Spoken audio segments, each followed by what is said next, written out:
ఈరోజు 10th class సంబంధించి acids bases salts అనే లెసన్ చెప్పుకున్నాము. యాసిడ్స్ అంటే ఏంటి, బేస్ అంటే ఏంటి? Acids are sour to taste and turn blue litmus to red. Acids అనేవి రుచికి పుల్లగా ఉండి బ్లూ లిట్మస్ పేపర్ ని రెడ్ గా మారుస్తాయి. Bases are soapy to touch bitter to taste and turn red litmus to blue. అంటే బేస్ అనేవి సబ్బులాగా జారిపోయే గుణాన్ని కలిగి ఉండి చేదుగా ఉండి రెడ్ లిట్మస్ పేపర్ ని బ్లూగా మారుస్తాయి.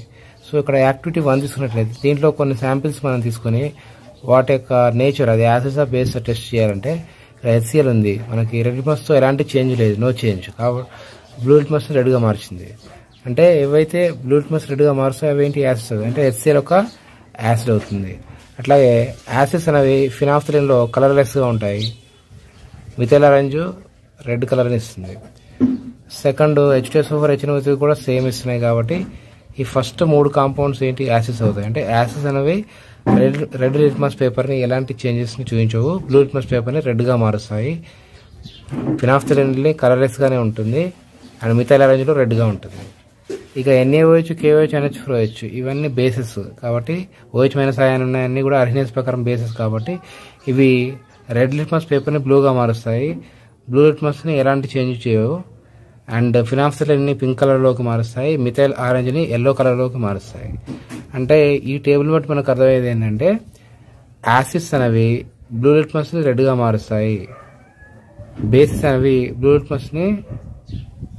యాసిడ్స్ అనేవి రెడ్ లిట్మస్ని బ్లూగా మారుస్తాయి, బేసిస్ అనేవి బ్లూ లిట్మస్ని రెడ్గా మారుస్తాయి. ఫినాఫ్థలిన్ కలర్ అనేది యాసిడ్లో కలర్లెస్గా ఉంటుంది, బేస్లో పింక్గా ఉంటుంది. మిథైల్ ఆరెంజ్ కలర్ అనేది యాసిడ్లో రెడ్గా ఉంటుంది, బేస్లో ఎల్లోగా ఉంటుంది. సో ఈ విధంగా మనం యాసిడ్స్ బేసిస్ని టెస్ట్ చేయవచ్చు. యాక్టివిటీ 2 వచ్చేసి కొన్ని చాప్డ్ ఆనియన్ పీసెస్ తీసుకొని ఒక ప్లాస్టిక్ బ్యాగ్లో ఉంచేసి దాంతోపాటు కాటన్ క్లాత్ నుంచి మనం ఓవర్ నైట్ ఫ్రిడ్జ్లో ఉంచినట్లయితే ఆ క్లాత్ స్ట్రిప్స్ని చిన్న స్ట్రిప్స్గా కట్ చేసుకుంటే అవి యాసిడ్ బేసిస్ని టెస్ట్ చేయడానికి యూజ్ అవుతాయి.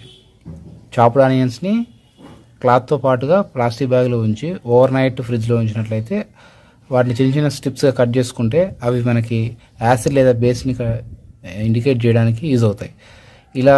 ఇవి ఎలా అంటే స్మెల్ బేస్ చేసుకొని యూజ్ అవుతాయి, కలర్ చేంజ్ అనేది ఉండదు. మామూలుగా మిథైల్ ఆరెంజ్, ఫినాఫ్థలిన్ ఇండికేటర్స్ ఏమో కలర్ చేంజ్ని బట్టి మనకి ఇండికేటర్స్ అని చెప్పేసి వాటిని అంటాము, అవి కలర్ ఇండికేటర్స్. ఇవేమో స్మెల్ బట్టి వచ్చాయి కాబట్టి ఇలా స్మెల్ బట్టి ఇచ్చే యాసిడ్ బేస్ని ఐడెంటిఫై చేసేటువంటి ఇండికేటర్స్ని ఓల్ఫాక్టరీ ఇండికేటర్స్ అని చెప్పేసి పిలుస్తాము. ఇప్పుడు ఎగ్జాంపుల్గా ఆనియన్స్ అనే ఒక ఎగ్జాంపుల్, వాటితో పాటుగా వెనిలా ఎసెన్స్ అండ్ క్లో ఆయిల్ కూడా ఎగ్జాంపుల్గా తీసుకోవచ్చు. ఇక్కడ చూసినట్లయితే ఎసిడిక్ మీడియంలో, బేసిక్ మీడియంలో ఆనియన్స్, వెనిలా ఎసెన్స్, క్లో ఆయిల్స్ అనేవి ఎలా చేంజ్ అవుతాయని చూస్తే యాసిడ్స్లో ఆనియన్స్ స్మెల్ అనేది అలాగే ఉండిపోతుంది, అంటే ఆర్డర్ రిటైన్డ్. వెనిలా ఎసెన్స్లో కూడా ఆర్డర్ రిటైన్డ్ అలాగే ఉండిపోతుంది. క్లో ఆయిల్లో కూడా సేమ్ ఆర్డర్ అలాగే ఉండిపోతుంది. బేసిక్ మీడియంలో వచ్చేసి ఆనియన్స్కి నో ఆర్డర్, అంటే ఆ స్మెల్ అనేది పోతుంది, ఆనియన్ స్మెల్ అనేది బేస్లో పోతుంది, వెనిలా ఎసెన్స్లో కూడా పోతుంది. దీంట్లో ఆర్డర్ అనేది చేంజ్ అవుతుంది, అంటే ఇంతకుముందు యాసిడిక్ మీడియంలో ఉన్నటువంటి ఆర్డర్ మాత్రం ఉండకుండా ఇంకో కొత్త రకమైనటువంటి ఆర్డర్ అనేది దానికి వస్తుంది. సో ఈ విధంగా మనకి ఓల్ఫాక్టరీ ఇండికేటర్స్, అంటే స్మెల్ బేస్ చేసుకొని మనకి యాసిడ్ బేస్ చెప్పేటువంటి ఇండికేటర్స్ని ఓల్ఫాక్టరీ ఇండికేటర్స్ అని చెప్పేసి మనం పిలుస్తాము. యాక్టివిటీ 3 వచ్చేసి 10 ml ఆఫ్ డైల్యూట్ HCl తీసుకొని దానికి జింక్ గ్రాన్యుల్స్ యాడ్ చేసినట్లయితే ఏమవుతుంది. సో జింక్ గ్రాన్యుల్స్ యాసిడ్ తోటి రియాక్ట్ అయిపోయి salt ZnCl2 plus hydrogen gas liberate చేస్తాయి. అట్లాగే అదే మెటల్ని, జింక్ మెటల్ని మనం బేస్తో రియాక్ట్ చేసినా కూడా మనకు సేమ్ సాల్ట్ హైడ్రోజన్ వస్తుంది. కాకపోతే యాసిడ్తో వచ్చే సాల్ట్ వేరు, ఇక్కడ బేస్తో వచ్చే సాల్ట్ వేరు. సాల్ట్ వేరే కానీ హైడ్రోజన్ గ్యాస్ లిబరేషన్ మాత్రం కామన్గా ఉంటుంది. అంటే దీన్ని బట్టి మనకు అర్థమైంది ఏంటంటే ఒక మెటల్ని మనం యాసిడ్ లేదా బేస్తో ట్రీట్ చేసినట్లయితే మనకి ఖచ్చితంగా సాల్ట్ వస్తుంది, దాంతోపాటు హైడ్రోజన్ గ్యాస్ లిబరేట్ అవుతుంది. ఇక్కడ హైడ్రోజన్ గ్యాస్ లిబరేట్ అవుతుందా లేదా ఎలా తెలుస్తుంది మనకంటే, సో ఈ డెలివరీ ట్యూబ్ ఏదైతుందో దాన్ని సోప్ వాటర్లోకి మనం ఉంచినట్లయితే అందులోంచి వచ్చే బబుల్స్ అనేవి ఇక్కడ ఒక బర్నింగ్ మ్యాచ్ స్టిక్ పెట్టినట్లయితే పాప్ సౌండ్ తోటి దాన్ని ఆర్పేస్తుంది. ఆ పాప్ సౌండ్తో ఆర్పేయడం దేన్ని ఇండికేట్ చేస్తుంది అంటే హైడ్రోజన్ గ్యాస్ లిబరేషన్ని ఇండికేట్ చేస్తుంది. అంటే హైడ్రోజన్ గ్యాస్ మాత్రమే ఒక ఫ్లేమ్ని పాప్ సౌండ్ తోటి ఆర్పేస్తుంది. దీన్ని బట్టి మనకి అది హైడ్రోజన్ గ్యాస్ అని చెప్పేసి అర్థం చేసుకోవచ్చు.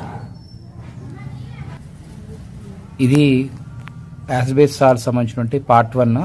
సో మిగతా పార్ట్ అంటే రిమైనింగ్ యాక్టివిటీస్ అనేవి నెక్స్ట్ వీడియో చూద్దాము. సో ఈ వీడియో కనుక మీకు నచ్చినట్లయితే లైక్ చేయండి, షేర్ చేయండి, సబ్స్క్రైబ్ చేయడం మాత్రం మర్చిపోకండి. Thank you.